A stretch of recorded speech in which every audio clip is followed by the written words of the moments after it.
Greetings and salutations, everyone. Dragonflight is probably the most promising, hope-filled, and just overall a good-vibed expansion.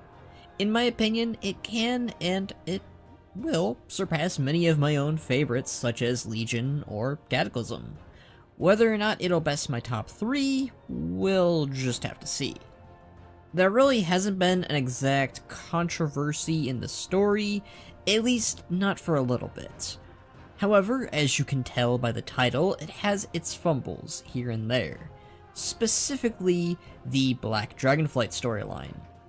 As to who is meant to carry on the title of Earthwarder, since Daddy Dearest bit it in the maelstrom to Orc Moses and the other dragon aspects. It isn't exactly bad, I would say, just weird or off.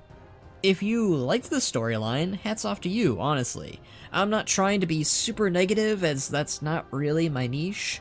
I mostly just want to be able to vent off as to why I, personally, didn't exactly vibe with this story exactly. And potentially with time, I may yet even warm up to it. But for the moment, this is how I'm feeling now. Originally, this video was going to go off in detail as to why Ebyssian was not best fit for the role of the Earthwarder. But given that he's already been given the title, I guess I'll just say my piece still. But go on from there with my other issues with this storyline.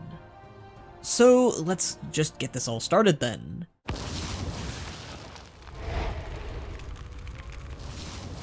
Embers of Neltharion is, of course, all about the legacy of the former Black Dragon aspect, Neltharion, or as we know him as, Deathwing. And a big core part of Dragonflight is, of course, addressing the fate of the dragons, as well as their past and even their future.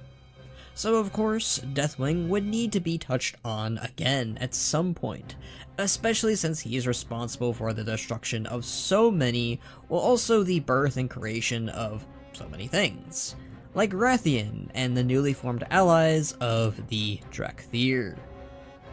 And to its credit, I think it handles a lot of these core storylines pretty well. Instead of a Black Dragon attempting to carry on the dark and corrupted legacy of Deathwing, it's Sarkareth and his Sundered Flame, who are promised a glorious future and untold amounts of power. Similarly to how Neltharion was by the old gods, who too was also promised power, freedom, and dominance over the world he was meant to shelter, and if he succeeded, it only led to his whole demise atop the temple he wished to lord from. Empty promises and death are Deathwing's legacy, both for himself and others.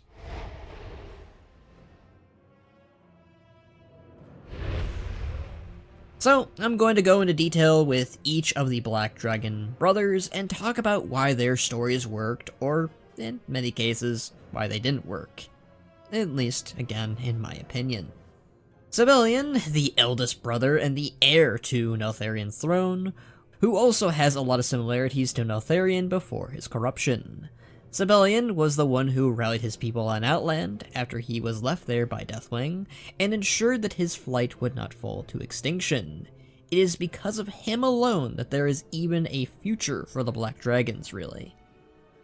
Of course, Sebellion conquers his own insecurities of not wishing to fall to the same habits and corruption that his father had, and this is done well between him and his younger brother Ebyssian, who the two go on to thwart the Primalists Jarden and Farak. In their misadventures, Sebellion is nearly killed from the Shadow Flame.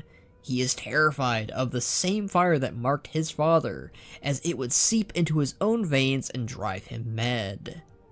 This is quite a constant with each and every one of the Black Dragon Lord trio.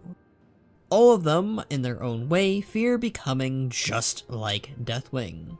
And it's clear that Aberrus and the Zarlak Caverns was the place that the Dark Road for Neltharion, or for Deathwing, was started on.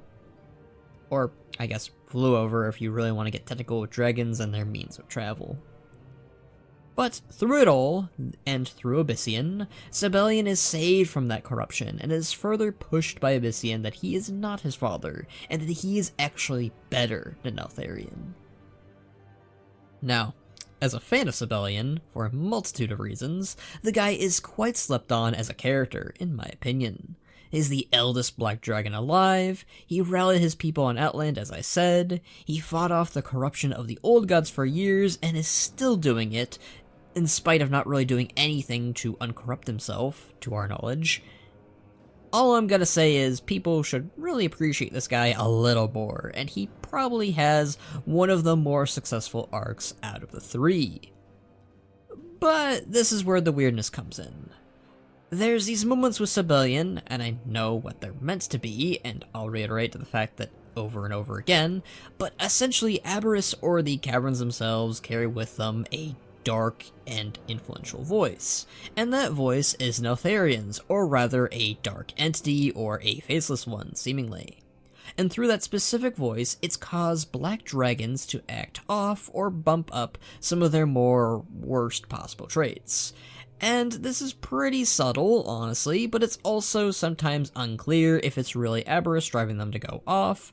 But Sibelian, as I said, is probably the most affected here, since he didn't have his corruption cleansed by any Titan artifacts or anything. He's been going at it alone by sheer will, apparently. So of course, he kinda blows up at Rathian a lot, who tends to frustrate him, as it did from the beginning of Dragonflight. But here, it gets pretty bad. But they forgive each other and love each other. Wholesome stuff. But it's also where things get the weirdest, with our favorite creator of disasters, Rathian. Unlike Sibelian, I do not think Rathian needs as much of an introduction, but just in case, he's one of the first non-corrupted Black Dragons we ever dealt with. He aided in ridding the world of the remaining Black Dragons on Azeroth during the Cataclysm, excluding Ebyssian, who is another Black Dragon freed from corruption, but also not entirely.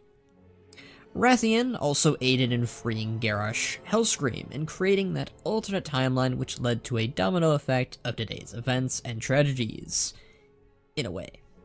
But he also thwarted N'Zoth almost entirely, which in a large fashion was practically the redemption of the Black Dragonflight, finally besting the entity that corrupted them in the first place. Like it or not, Rathian was the sole and active Black Dragon on Azeroth. His methods weren't always the best, and even were costly, but he was the embodiment of what an Earth Warder was, a protector of Azeroth. While it took him a while to get that right, he was pretty decent at it, all things considered, especially for a young Drake, who is one of the youngest of the Black Dragon Lords currently. A lot of the stuff that Rathian did was honestly really when he was a baby, as a whelp. And for a while, it really did seem like Rathian was the main and sole candidate for Earth Warder or Black Dragon aspect.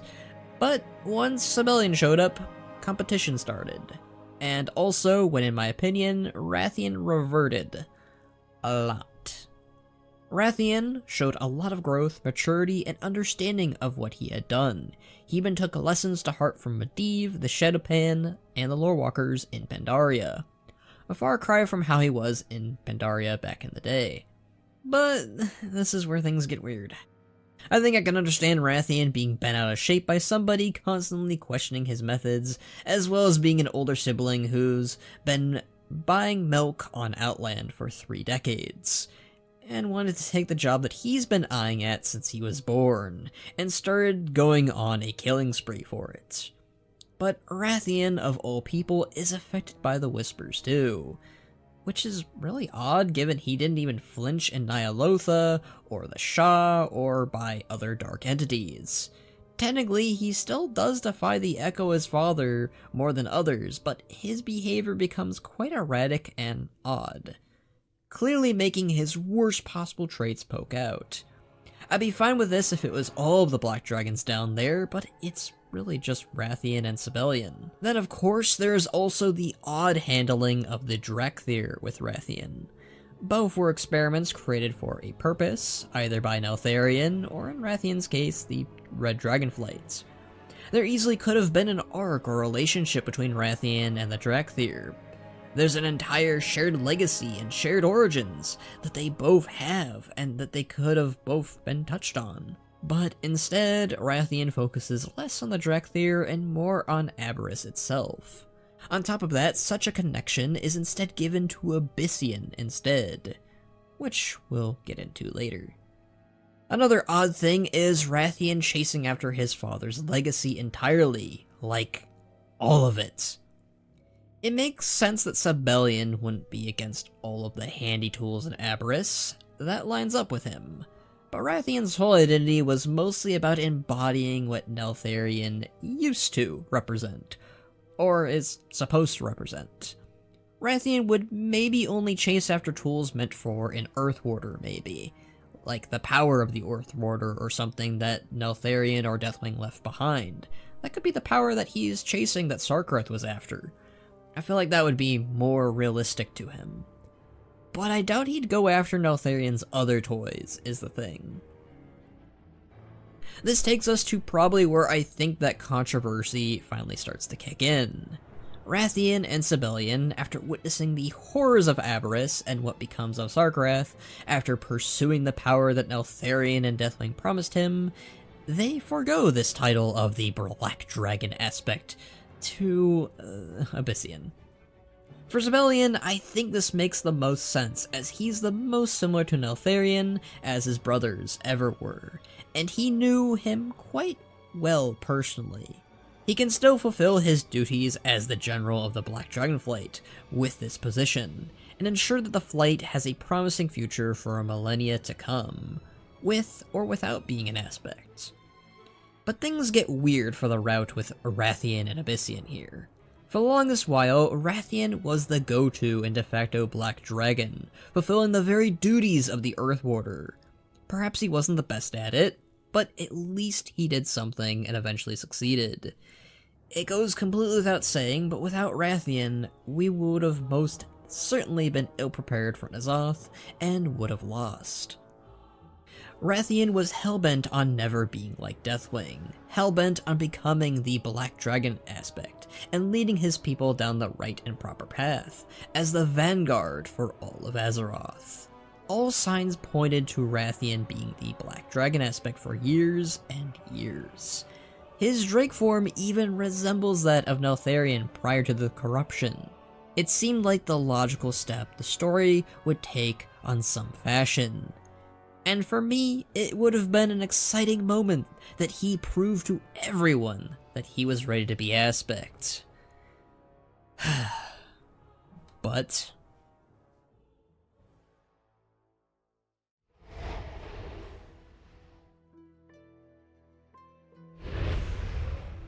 Ebyssian is the new Earth Warder. Right from the get-go I said this. Right from the get-go that idea was presented, and I did not like it.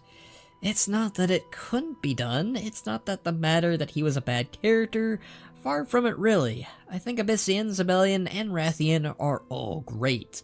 I love each and every one of them. They've got flaws as leaders and as characters, but they balance each other out. Sibelian is crafty, experienced, and old. Rathian is active, risky, and takes action. Ebyssian is wise, calm, and selfless. So why do I have an issue with this guy then? He's got a lot of great things, but he's not ideal for a leader of an entire flight. An advisor for an entire flight, sure, but the leader is where I specifically draw the line at. And this is of course from all the things I've seen from each and every one of them. Sibelian holds onto the past too much and thinks for only the Black Dragons really. Rathian takes too many risks and lacks experience in leading other dragons. But what's Ebyssian flaw, you might ask? Well, it's the most important flaw in my opinion. He doesn't take action. All throughout Legion, Battle for Azeroth, and Dragonflight, good old spirit-walking Ebyssian does not do a lot. He advises, that is something. He offers advice, guidance, and pushes for alternative outcomes that can result in less deaths. There are qualities of a hella good advisor there. But again, not the Earth Warder. at least not entirely. I think many are confused as to what the Earth Warder does or is, and maybe that is what they're trying to change, but I doubt it given the other aspects are still doing the same duties and jobs currently.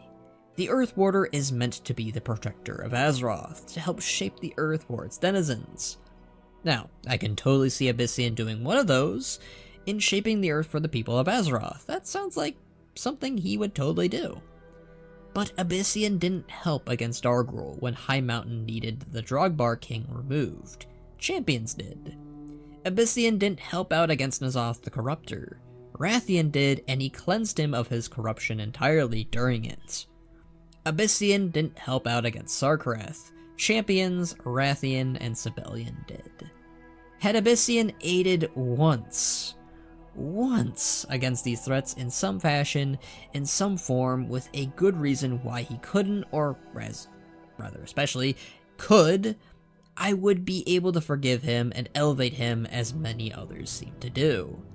The most that Ebyssian does is aid Emberthal and help guide her. We see the strength that his years and experience can have with her, and if anything, it really elevates Emberthal's growth. Emberthal's character, which is a constant with Ebyssian. All the man does is talk and never take action. It's others getting the work done, and he doesn't grow.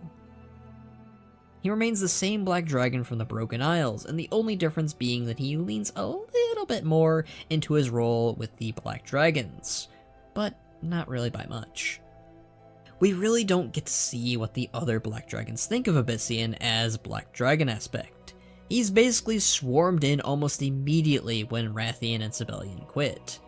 Part of me is kind of surprised Ebyssian didn't even try to elevate them both instead and convince them otherwise that they were good for the part. They just needed to get over their core issues, which they kind of did. Like I said, Sibelian stepping down is fine because he can still do his role as general and, supervisor of the Black Dragons, as he's been doing on Outlands. But Rathian was already Earth Warder-esque, and was still, in my opinion, better suited for the role comparatively. Ironically, I think it would have benefited from a questline like the Blue Dragons from Cataclysm, where we see all of the new Black Dragons think of the Black Dragon Trio and where they think their flight should go. Show divisions, show biases. A lot of that was hinted at, or at least mentioned from the start, when this whole competition between Rathian and Sibelian started around Neltharion.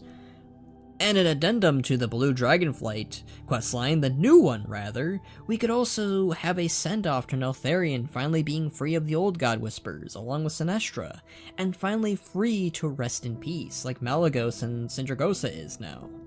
Deserving it or not, I simply don't think he and Sinestra should be a slave to the Void forever, which could be a grand way of saying goodbye to him and her and goodbye to the old ways, but also show why Ebyssian is different and it would give him more of a character. In fact, I would argue the three, after listing everything in this video, he is the worst candidate for Earth Warder here. I understand why they want to push that onto the Black Dragonflight, that they needed somebody polar opposite to how Neltharion ran things.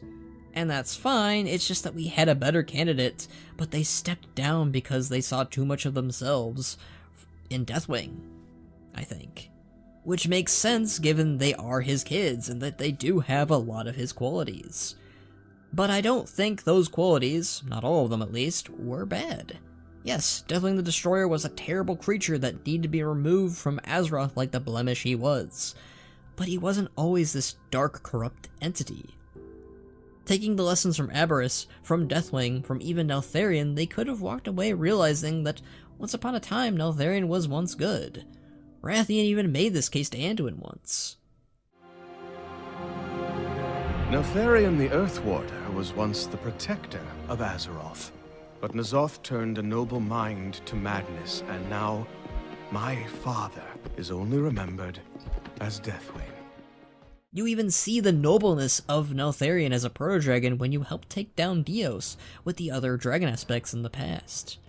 And when you look at all three of Sibelian, Ebyssian, and Rathian's, you see the positive traits of Neltharion. The ingenuity, the strength, the wisdom, the power to give your all to defend others.